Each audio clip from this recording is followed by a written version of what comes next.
আজকের ভিডিওতে আমি আপনাদেরকে প্রেজেন্ট করব কিভাবে অটোফাই গ্রোথ সিআরএমে একজন কাস্টমারের সাথে কথাবার্তা বলে আপনারা নোট ডাউন করে রাখবেন এবং পরবর্তীতে সেই নোটগুলোর হিস্ট্রি চেক করবেন।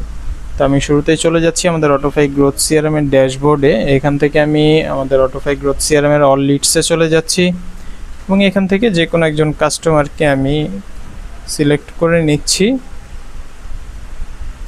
নেওয়ার পর এখান থেকে আমি সাপোজ কলে কথাবার্তা বলেছি, আমি ওনার পাইপলাইনটা চেঞ্জ করে দিব। কথাবার্তা বলার পর আমার কাছে মনে হচ্ছে পটেনশিয়াল, তো আমি পটেনশিয়ালে নিয়ে গেলাম এবং এখান থেকে আমি একটি নোট দিলাম যে সে আমাকে বলেছে আগামীকাল কল দিতে, আগামীকাল আবারও কল দিতে।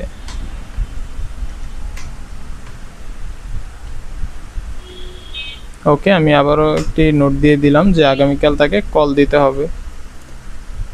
আমি জাস্ট শুধু আপডেট করে দিচ্ছি। এই যে আমার নোটটি হয়ে গিয়েছে।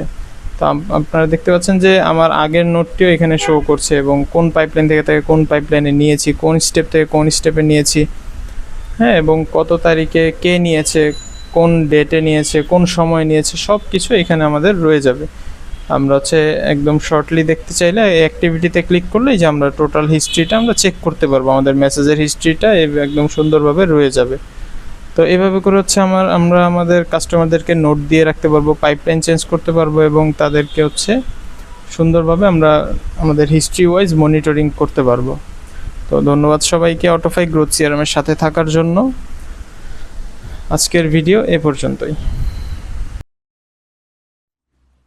অটোফাই সলিউশনস, সমাধান, সম্পর্ক, সমৃদ্ধি, সিম্পলিফাইং দ্য বিজনেস জার্নি।